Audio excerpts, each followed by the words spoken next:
Dengan harga RM275,000 sahaja, saya bagi free renovation dekat Encik Nur Hafiz dekat 5 Jalan Tembikai 27, rumah 2 bilik 1 bilik air, Taman Kota Masai. Untuk bahagian car porch, saya bagi Encik Nur Hafiz free awning, free brick wall fencing dengan pillar spec My Homeland.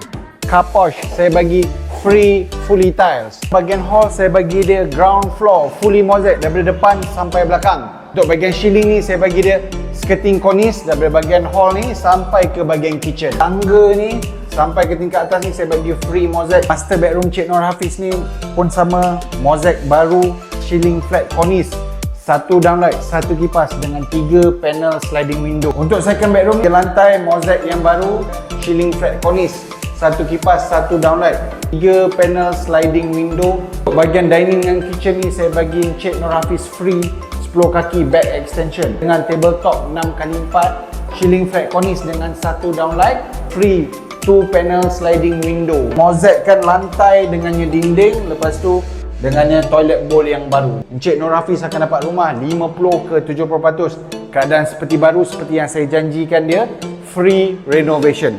Jadi kalau nak rumah My Homeland macam Encik Nur Hafiz ni, mudah je. Boleh setkan appointment dengan saya atau layari www.myhomeland.com.my tanpa booking dan deposit. Ingat, jangan tersalah beli, nanti menyesal.